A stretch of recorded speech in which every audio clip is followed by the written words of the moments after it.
Kita tentu saja percaya ketika kitab undang-undang hukum pidana kita yang baru sudah disahkan, itu sebenarnya para legislator kita membuat yang terbaik untuk masyarakat.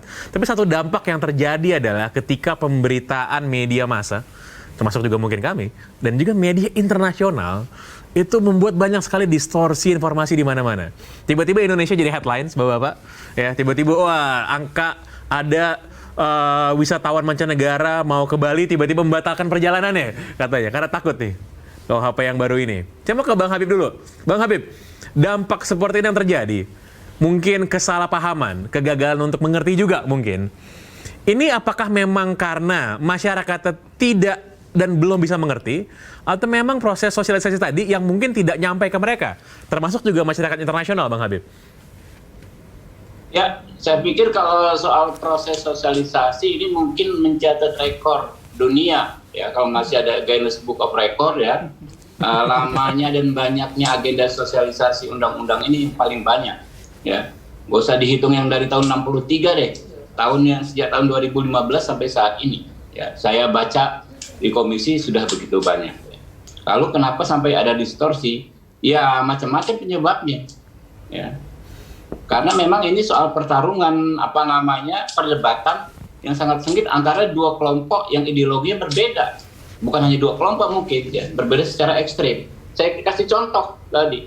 Tadi Pak Iskan ngomong-ngomong soal moral, ya, misalnya. Kita coba kuatkan itu, masukkan itu dalam KUHP. Dengan perluasan pasal zina, pengaturan larangan kumpul kebo, ya, pengaturan pidana bagi pencabulan LGBT yang di undang-undang sebelumnya tidak jelas diatur, ya. Nah, itu menjadi perdebatan yang ekstrim. Ada kelompok-kelompok yang mengatakan itu masuk ke wilayah privat. Ini kan urusannya kan ideologi, Pak. Urusannya belakang-belakangnya ideologi. Ada kelompok-kelompok yang mengatakan harus lebih tegas nih pasal-pasal.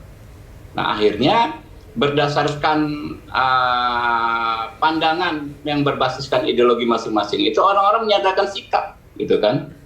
Toh begitu dibuka pasalnya, kan yang ada ini pasalnya jalan tengah semua, nggak ekstrim-ekstrim amat, tidak semengerikan yang dia bilang. Misalnya, ya, soal larangan menjual minuman keras kepada orang yang mabuk, dikatakan ini menakuti wisatawan. Lah, ini pasal sudah ada di KUHP yang lama. Ini orang yang ngeributin KUHP yang baru baca dan ngerti nggak sih gitu loh, di KUHP yang lama pasalnya pengaturannya sama persis, dan adakah masalah dengan pasal itu di KUHP yang di KUHP yang lama? Nggak ada juga, gitu kan. Dan secara logika menjual apapun kepada orang yang mabuk ya nggak benar. Jangankan menjual siapa yang mabuk, keras, ya kan, Bang Habib? Iya kan? Siapa yang mabuk? Ya bukan, jangankan menjual minuman keras, ya, ke orang mabuk yang dikatakan dipidana, ya kan? Menjual apapun kepada orang mabuk, ya nggak sah dalam konteks hukum perjanjian.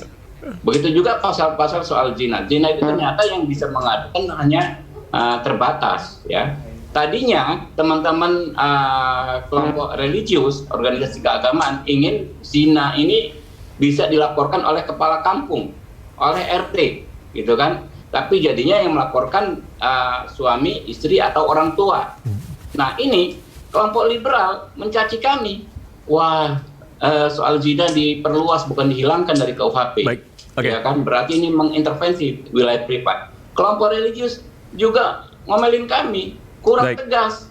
Kok nggak ada kepala kampung? Begitu juga pasal-pasal soal LGBT dan lain sebagainya. Nah, makanya ini memang pertarungan ideologi ini, Bang Habib, ya? Nggak murni orang salah paham juga, Pak. Gitu. Nggak murni orang salah paham juga. Ada teman-teman yang nggak realistis memaksakan keinginannya untuk diakomodir bulat-bulat di KUHP ini. Itu dia. Tapi tetap kita harus semakin maksimalkan sosialisasi. Oke. Baik, terima kasih banyak, Bang Habib. Tadi sebenarnya poin Bang Habib ini memang kita mikirin juga, Pak Iskan, bahwa ketika undang-undang disahkan, spektrum ideologi ini kan luas, ya. Dan Indonesia ini kan harusnya mengakomodasi semua orang, gitu. Dan ya kita sih tahu Pak Iskan ini dari FPKS ini kan spektrum ideologinya juga jelas sebenarnya apa kan. Makanya soal akhlak, soal moral tadi Bapak Iskan kan kencang ngomongin soal itu. Tapi apakah saya mau nanya nih, apakah agenda-agendanya partainya Pak Iskan ini, PKS ini diakomodasi, Pak? Dan apakah happy sebenarnya dengan KUHP yang baru ini, Pak? Sebetulnya kalau KUHP ini kita dengan Pak Habibur Rahman juga banyak kesamaan ya. Artinya kalau kita buat memang liberal sistem pergaulan ini akan hancur juga bangsa kita. Seperti sekarang banyak di Eropa itu kan kekurangan penduduk karena mereka tidak ingin perkawinan gitu kan. Padahal perkawinan itu kan adalah pintu masuk menuju kebutuhan biologis tetapi yang teratur lah gitu. Ini tentunya kan Eropa tidak penting bagi mereka ini kan karena perkawinan itu dianggap sebagai ikatan sosial saja gitu kan, ente suka saya suka kalau kita kan disebut misa kongolizo. Memang ada perbedaan ideologis ya, tapi kalau seperti sih enggak, kita juga tidak ada masalah. Tapi kalau kita lihat memang masalah kebebasan berbicara ini tanpa siapapun agamanya, siapapun kelasnya gitu ya, memang harus jangan sampai ada salah tafsir sih gitu. Kalau memang sekarang ini tidak ditafsirkan macam-macam, tapi siapa yang menjamin gitu. Okay. Jangan kita kasih membuat orang itu banyak tafsir jalan lain gitu kan. Seharusnya kan undang-undang itu begitu. Karena kan undang-undang kita ini jelas katanya, ini jelas-jelas padahal menurut hakim ini belum jelas gitu. Nah, itu yang bahaya. Ini memang Pak, jadi bisa juga undang-undang seperti perang kata-kata memang ya. Betul. Memang itu yang agak sulitan. Ini jadi sebenarnya menarik Pak. Kalau kita lihat Pak Iskan ini selain masalah soal kebebasan untuk mengkritik tadi, masalah soal akhlak, soal moral ini, Pak Iskan justru harus kalau saya tangkap nih Pak, mohon maaf kalau salah nih, saya tangkap happy sekali sebenarnya soal KUHP ini kan, karena sudah diatur di dalam itu, termasuk soal bagaimana mengakomodasi kebutuhan tadi. Yang saya titikkan itu biar mudah memahaminya, saya membagi itu kan kesalahan itu ada 3, dosa kecil, dosa sedang, dosa berat gitu kan.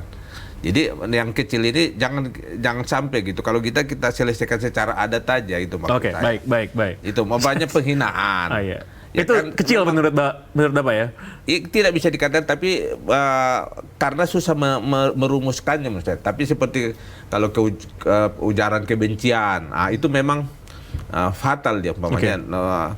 Tuhan kan menciptakan kita itu ada yang Batak, ada yang Jawa. Kalau itu kita serang orang kan urusan apa? Betul. Itu yang gitu saya sepakat sih. Tapi jangan kita kasih kalimat-kalimat yang punya kemungkinan ada multitafsir Pak ya? Oke. Gitu. Ini concern-nya Pak Iskan kan jelas ya, Pak Taufan ya. Hubungannya sama kebebasan kritik jangan, tapi akhlak moral nggak apa-apa.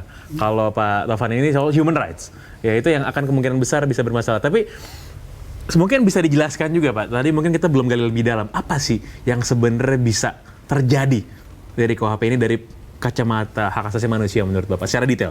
Iya, tadi saya setuju ya bahwa bahkan mungkin bukan 2, tapi mungkin ada banyak sekali mazhab-mazhab ideologi atau perspektif nilai-nilai yang saling bertarung di sini.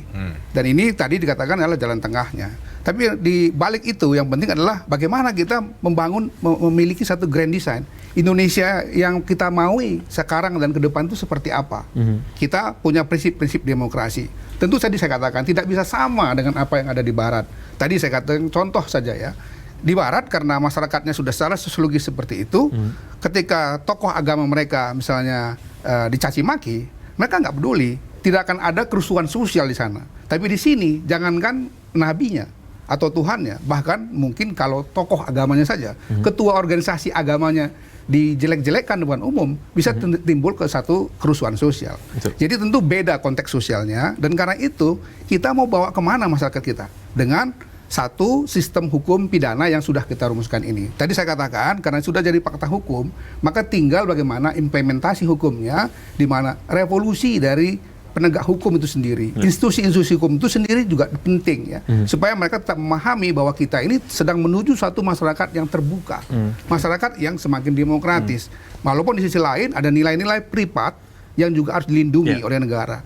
Seperti apa ya? Kalau kita katakan nilai privasi tidak bisa dicampuri. Undang-undang TPKS pada dasarnya juga sebenarnya ada ranah privat ya, ada intervensi negara untuk melindungi privasi terutama perempuan, anak-anak misalnya, kaum disabilitas untuk tidak dilakukan. Jadi memang pembatasan itu penting ya. Tadi saya ungkapkan soal hate speech atau ujaran kebencian. Itu penting sebetulnya kita introdusir lebih luas di dalam sistem hukum kita atau dalam praktek hukum kita. Karena ini berbahaya sekali ketika kaitan dengan isu agama, etnis, sara, Dan yang lebih jauh adalah ajakan untuk melakukan tindakan diskriminasi, Betul. bahkan kekerasan pada Menghasut kelompok gitu, Pak, ya? tertentu. Iya. Iya. Itu sebetulnya harus kita introduksi ya Tapi di dalam. mungkin, Pak, itu harus, kalau bisa itu harus dijelaskan. Pamannya dia menghina agama, menghina apa namanya, yang masih sangat pripas orang lah, agama, suku gitu. Kalau penghinaan begitu kan dia lepas begitu saja, ya jadi multitafsir mesti. Nah, Dalam ini- banyak kejadian ya, kita sebetulnya selama ini saya nggak ngerti kenapa penegak hukum kita misalnya tidak melakukan tindakan hukum kepada ada orang-orang yang di depan umum melakukan ujaran kebencian dengan mengajak pada kelompok-kelompok tertentu untuk menyerang orang-orang tertentu Ya. dari etnis atau agama atau suku tertentu. Baik. Kan itu sebenarnya berbahaya. Ya. Ini yang memang harus kita cegah. Ya. Harus jaga ya. Oke, baik. Karena kita Oke. tidak mau dalam proses rekayasa sosial kita sekarang dan ke depan nanti terjadi satu benturan sosial Baik. yang luar biasa. Karena kita ini sangat beragam. Sangat plural ya, Pak. Kita Oke. ini beda dengan Betul, negara betul. lain. Pluralitas kita itu di berbagai tempat juga berbeda. Baik. Kalau kita pergi ke Papua sekarang sangat sensitif mereka Iya. dengan Iya, betul. istilah Oke. asli dengan pendatang Pendatang, oke, misalnya. baik. Tapi di Jakarta orang sudah tidak lagi Betul, seperti itu oke, kan. baik. Itu perlu diperhatikan Iya. dalam penerapan Dan- hukum nah, kita. Iya, baik. Terima kasih Pak Taufan. Satu pertanyaan terakhir saya mau lempar ke Bang Habib. Bang, masih bersama dengan kami ya? Ya, Bang, masih. singkat aja Bang. Singkat aja, ini pertanyaan banyak orang. Perlu nggak sih santet diatur dalam undang-undang seperti ini Bang? Banyak yang nanya nih soalnya. Kalau makanya Anda mungkin sudah baca ya pasalnya ya. Ya. Sudah baca belum? Sudah, ya sekilas. Tapi saya bertanya kepada legislatornya lah, biar menjelaskan nih.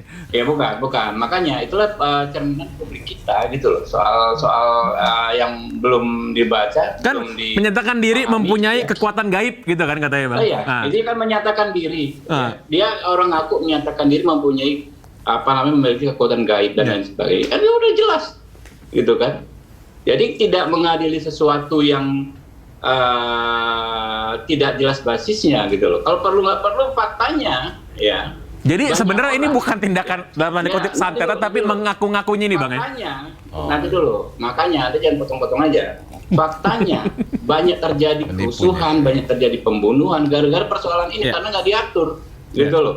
Oke. Karena dia orang dituduh dukung santet, dibiarin, tahu-tahu ada apa-apa, ada orang meninggal, dia dibunuh rame-rame dan lain sebagainya. Banyak sekali. Anda ingat mulai kerusuhan Banyuwangi, ya, Ya, kerusuhan Banyuwangi, di Situbondo berbagai gitu. daerah itu banyak sekali karena memang tidak ada pengaturan, gitu loh. Terlepas ya soal Oke, baik. perbedaannya, ya saya pikir pengaturan yang ada di KUHP yang baru itu yang sudah paling baik. Gitu. Oke, terima kasih Bang Habibur Rahman. Saya rasa diskusi kita banyak sekali spektrum ideologi kepentingan Ya. di sini juga yang memang diakomodasi. Semoga nih KUHP kita yang baru ini bisa memberi perlindungan Ya, yang lebih jelas. solid lagi. Ini Ya. lebih banyak manfaatnya. Lebih Ustaz. banyak manfaatnya, kita doakan saja. Demikian ya, Habiskan. Bang Habib. Karena tadi Ya, ya. Banyak Pak manfaatnya daripada Taufan tadi kasih poin yang sangat bagus. Semoga penegak hukum kita juga bisa menginterpretasikan sesuai dengan apa yang diinginkan oleh pembuat undang-undang Oh, ya. ya. Seperti itu ya, Ya, ya. Pak Iskan ya. Baik, Betul. terima kasih banyak sekali lagi Bang Habib, Pak Taufan, Yo. Pak Iskan atas Terima kasih, Pak waktunya. Ini diskusi kita seru banget nih pada malam hari ini. Sehat semua. Baik, Yo. demikian semoga sekali lagi teman-teman yang belum pemirsa BTV yang mungkin masih ada waktu mau baca-baca, punya waktu luang, coba baca KUHP kita yang baru ini, coba diselami gitu kan, biar kita bisa tahu di mana yang bermasalah, mana yang pengen kita dalami, kita tanya langsung kepada pembuat undang-undangnya. Demikian kasih paham pada episode kali ini, sampai jumpa pada pekan depan. Nama saya Pangeran Shan. Selamat malam, bye-bye.